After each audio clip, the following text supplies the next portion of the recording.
Welcome to the #1 show and the source of truth for all things MedTech. Here, we reveal the secrets and stories behind the investments, science, and commercialization of the MedTech industry. Every week, we'll take you on a wild ride with the biggest names in the game, from entrepreneurs and investors who are shaking up the market to healthcare providers who are revolutionizing the way we think and practice medicine. So hold on tight and get ready for a journey like no other. This is the State of MedTech.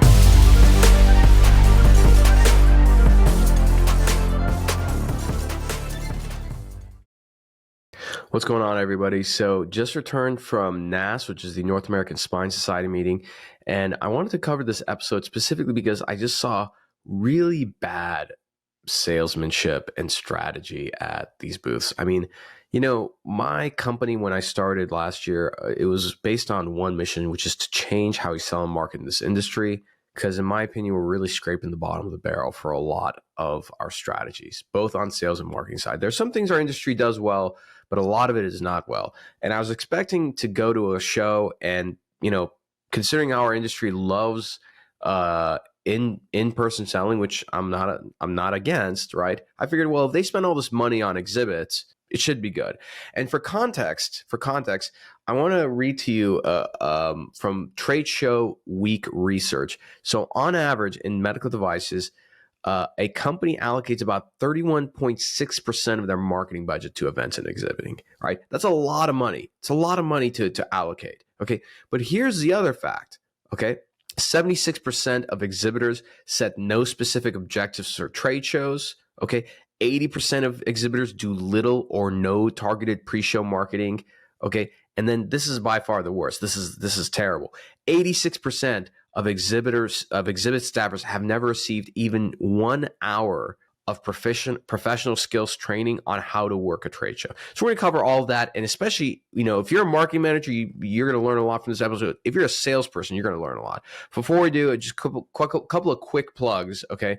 Number one, many of you know I've partnered with this company called Alpha Sophia, which is essentially a commercial intelligence platform. It's a fancy way of saying that they have a database that you can look up your surgeon, a hospital, whatever, and see the procedure volume, the CPT codes that they use, how much they're doing, who pays them, right?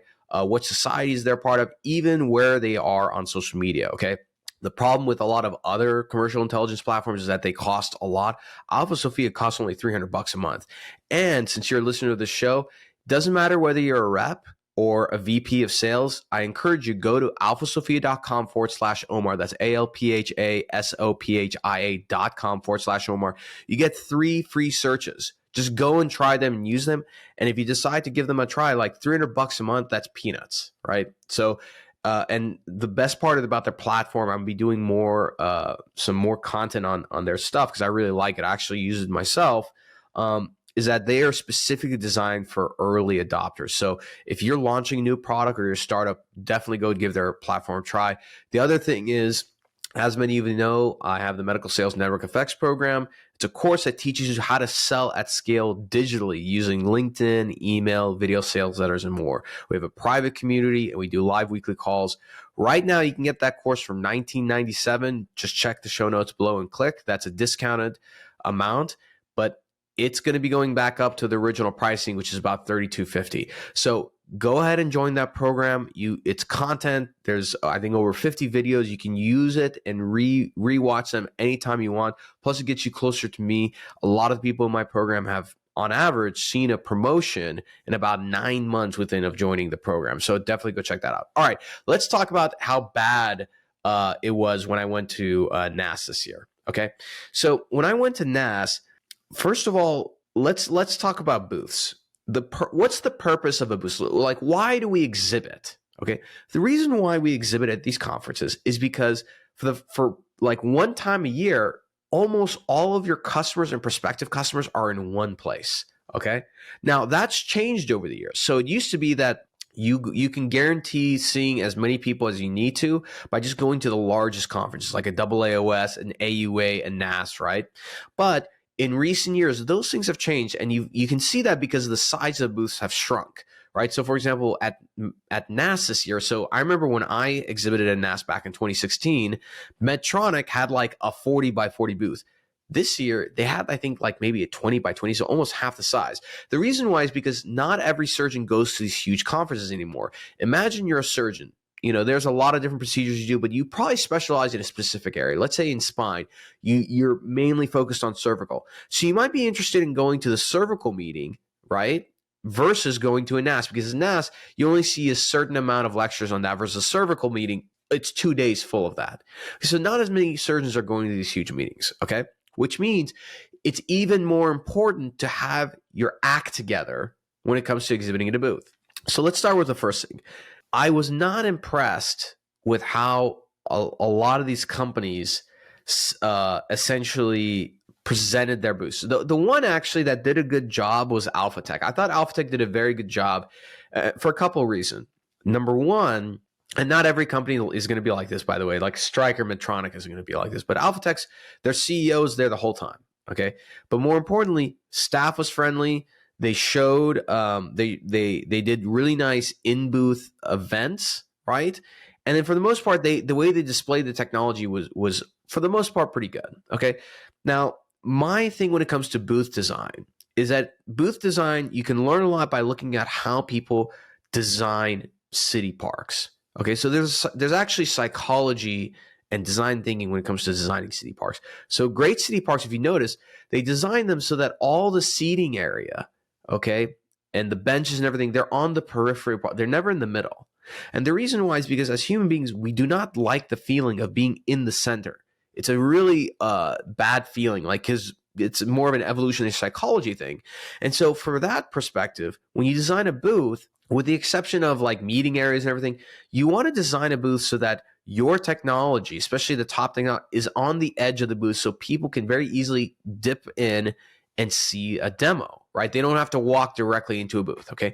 Now, this starts the process. This is going to be the beginning of me just absolutely roasting our industry about how bad they are at booths, and specifically the sales rep. Now, this falls on the booth lead or the booth captain, which is usually marketing, that they need to run this like a tight ship. Okay, let me tell you the dumb, terrible things I see. Like these like I don't even like just thinking about it gets me upset. So these are the dumb things I see sales reps doing at booths. Number one, standing behind a desk. Okay. Number two, hands in the pocket or hands folded. Even worse, playing on their phone. Even worse than that, drinking a coffee or drinking water at the booth like it's a bar, right? The other thing is that their chest and their body language is all off. So if they're not standing behind something, they're at the booth and they're standing facing forward. Okay, so like if you're walking by the booth, their chest and their hips are facing you. All these are terrible ideas, and I'm going to explain why. The number one most important thing to do in a booth is you want to attract people to your booth. You know how you not attract them to your booth?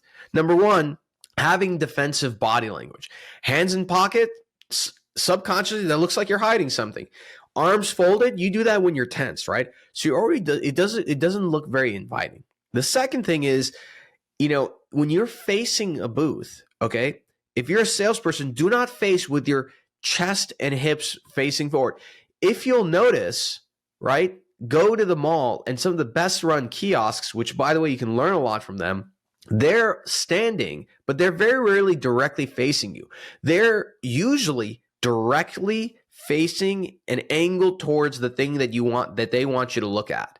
So imagine if you're at a booth, okay, instead of having your back to the technology and you're facing the prospect, because now what are you doing? You're putting all the energy and focus on the prospect, which is going to, like a magnet, push them away. Better off is if you're angled and you're looking, as people coming by there, you're looking at them from a side view, right? So that way it's not as aggressive, okay? It's just like dating. It's like going to a bar. You don't go up to somebody facing them directly. Like that's a little bit too aggressive. So it's at an angle and you're facing the technology, because at that point also, if you have 2-3 salespeople and they're kind of angled looking at the technology and waiting for people to walk by, at that point, it's kind of like a crowd is forming, right?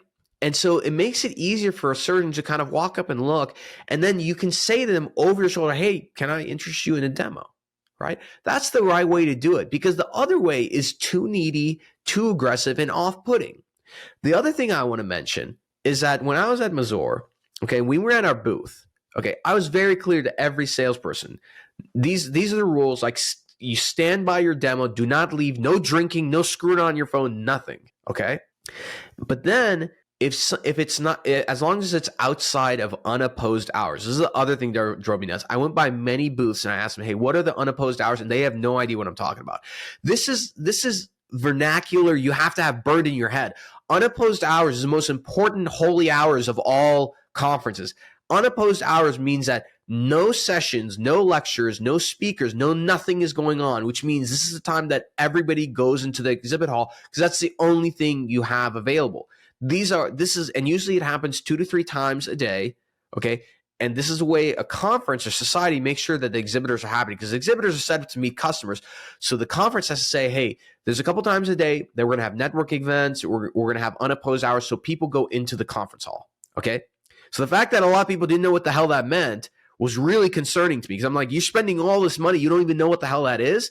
It doesn't make sense to me, okay? Now, when you're exhibiting, okay, and if it's outside of unopposed hours and you have competition come by or another vendor or something, give them a demo, all right? Give them a demo. And here's the reason why you want to demo to your competition. Number one, use their bodies. Okay, when if you're giving a demo and you're able to form a crowd, people can't usually tell if that's a vendor or a surgeon or what. So normally when a crowd is forming, people will come by. And so normally what I would do at Mazor is when my competition wants a demo, I'm going to give them a demo just like you would see online. They're not going to learn anything unique.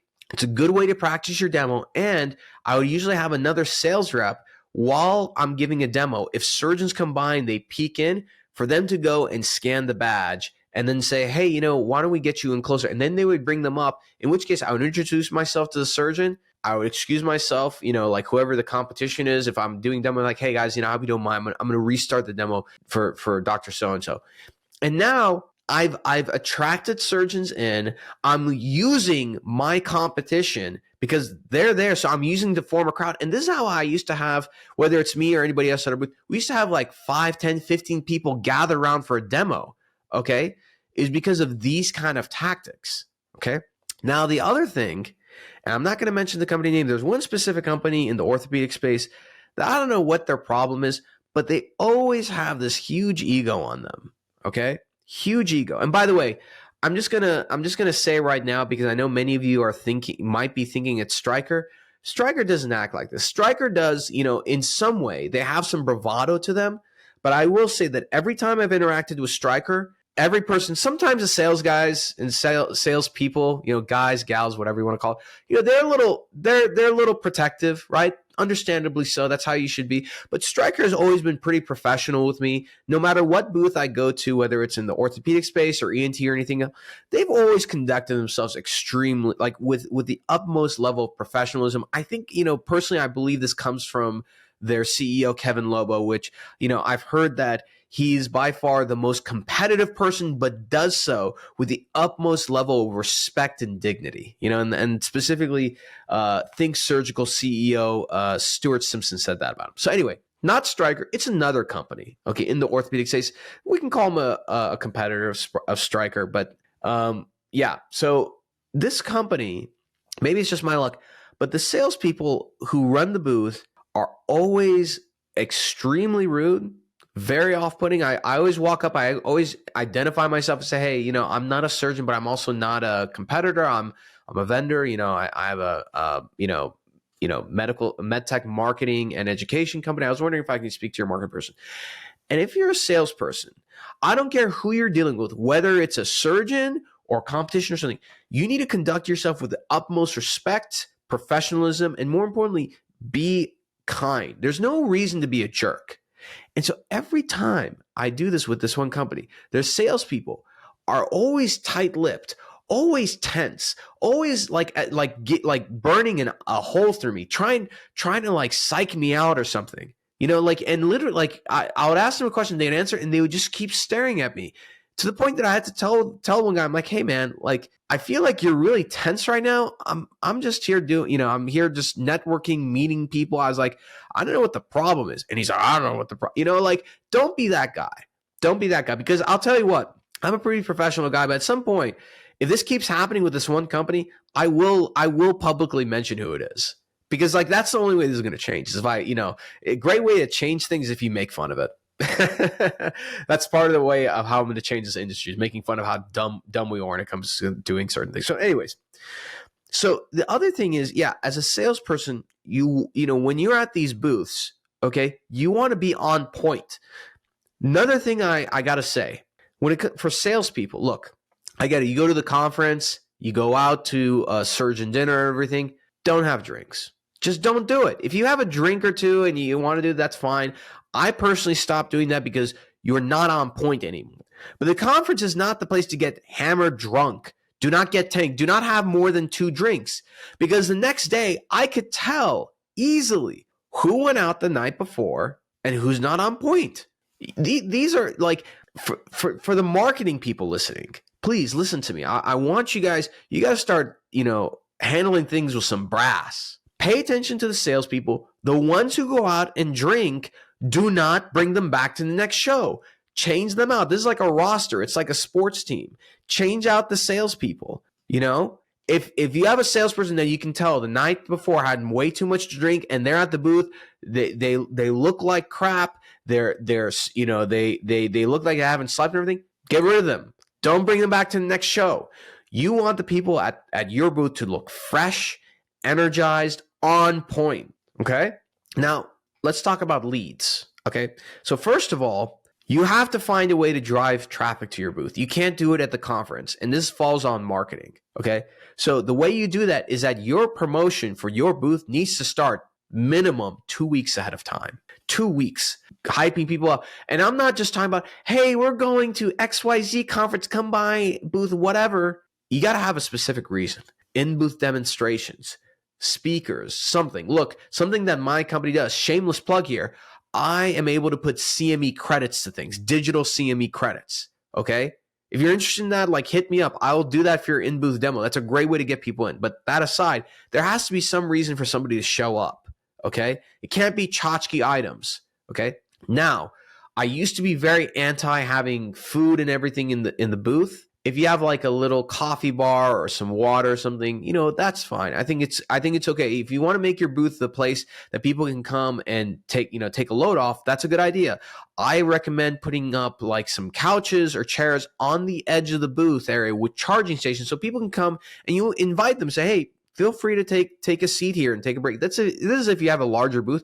But I used to do this on purpose, because then if people are hanging out in my booth, more people are willing to show up and walk in. It's just like a club. You want to make your club or restaurant busy, right? So give people the opportunity to come and sit down and hang out in your booth without the pressure of getting a demo and everything, okay? Now, with the pre-marketing of the booth, social media is a really important one, right? So I would run targeted ads, and then the week of the event, okay, on Twitter and on LinkedIn, run a targeted ad, and you can just have your company with the booth number and run an ad for that, but specifically geo-targeted for within 1 mile of the conference hall location, okay? And have that running for the whole 3 or 4 days, okay?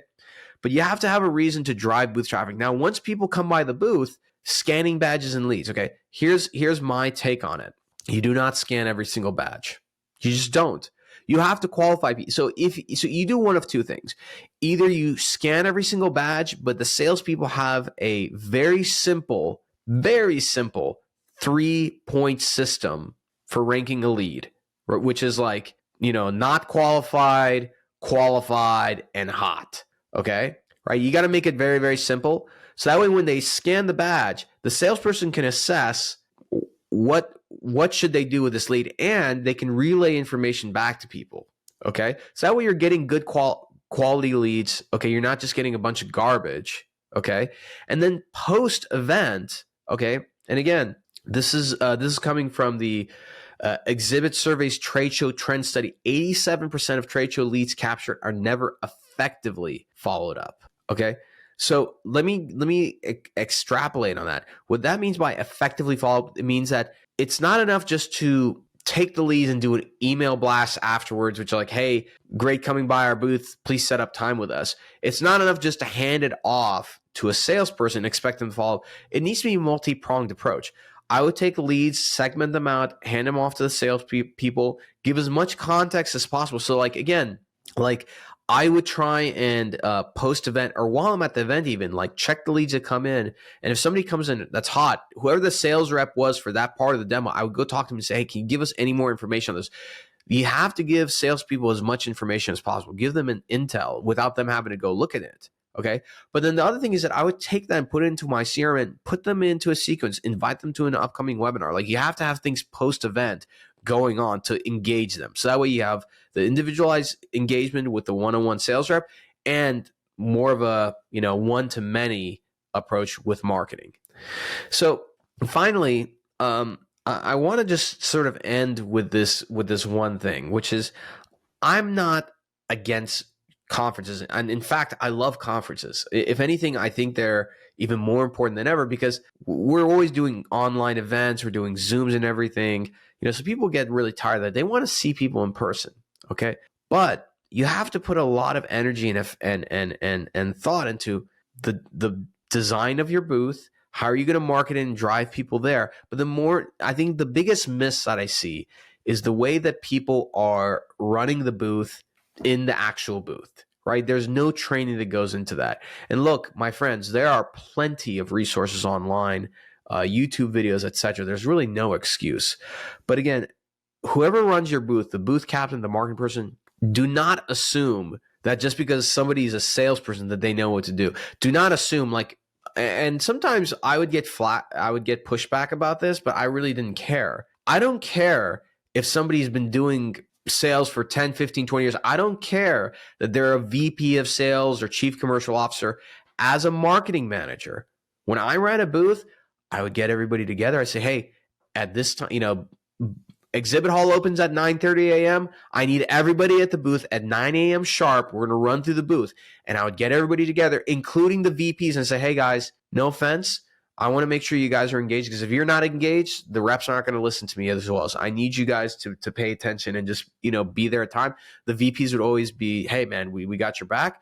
They would show up. And I would be very clear. I don't care if you're a VP, a rep, whatever. No food in the booth. No playing on your phone if you're on duty. Okay. Look alive. This is the way I want you guys to be standing. I don't want your hands in your pockets. To the point that even before the conference starts, I send an email out. I'm like, this is what I want you guys to wear. You're not wearing tennis shoes. I don't care how much your feet hurt. Go buy better quality dress shoes. That was a big thing for me. I hate the way these, bastardized, shoes where they're like half shoe, half sneaker. Like I hate those. I hate those things. Okay. I just don't think it looks good. I think it looks goofy. So it's like wear appropriate outfit. And I would put it for men, this is what you need to wear. For ladies, this is what you got to wear. Period. End of story. Okay. Now, something that you can do is on the last day, because usually the last day of the booth, it's a half day and you have to wrap up. You can make it a casual day where people can, I would say get like a nice branded polo or something. Some companies, they do like a sneaker that day. That's fine. Do that. Have fun. But for the reps, the other thing is if you want to look like a real jerk on the last day, as soon as the conference ends, just leave. I'll tell you, like when I was a marketing manager, I did 15 shows a year. I was on the road a lot. And I always appreciated the reps who, when the show was done, they would come in and say, hey, can we help in any way? Because after these shows are done, it's like hell. I recommend checking that out. The way a booth is set up and dismantled, it's a lot of work. It's a lot of packing. It's miserable, And so a lot of times the marketers and the people who are running the booth, they need help. Even if it's something as like simple as taking something to a FedEx office or whatever. But I would recommend as a rep, don't just run off. A great way to develop a good relationship with marketing is just ask. Sometimes even insist. And a lot of times most marketing people, if they're good, like for me, even no matter how tired I was and everything, I knew the reps, they wanted to go home and everything. I always tell them like, no guys, don't even worry about it. You guys get out of here. I'll take care of it. But I remember the ones who offered, right? So don't skip out on that. So that being said, If you enjoyed this episode, like, please, if you're watching on Spotify, leave a comment below. Give me some feedback on this. Do you guys want to hear more of these episodes? Hit me up on All Hail Medical Sales. You can comment on YouTube. If you haven't already, like, look, guys, we're growing the channels. We're actually very close to being able to monetize our YouTube channel. So do me a favor, subscribe across all the platforms, Spotify, YouTube, Apple. Write a 5-star review on Apple. Give it 5 stars on Apple and Spotify. These things help. We're growing the show. We're becoming big. We're the #1 show in this industry for a reason, my friends. And let me tell you, I'm preparing some big things. 2024 is going to be wild as hell. If you thought this year was crazy, wait till you see what I have in store for 2024. So with that said, hope you guys have a fantastic week. Hit it hard, my friends. If you get that invite to the conference, take advantage of it. Take it seriously because people are watching. People are paying attention. Is this person going to be on point? Are they going to deliver? Are they going to act like schmucks? Are they going to go out and have one too many drinks at dinner? Are they going to show up late to the booth? Are they going to look like schmoes? Show up. Be on point. Look like you give a damn. From the way that you talk, the way that you walk, the way that you dress, all of that. Hope you have a great weekend, everybody. We'll see you all next time. Bye for now. Thank you for enjoying another epic episode of the State of MedTech. If you're feeling inspired and love this episode, do us a favor, hit that subscribe button and turn notifications on so you never miss an episode. And be sure to give us 5 stars and write a short review because that helps more people discover this amazing community of ours. If you're a company who has a executive that you'd like to be on the show, or perhaps you want to sponsor one of the episodes, shoot us an email at hello@khateebandco.com. Take care and we'll see you next time.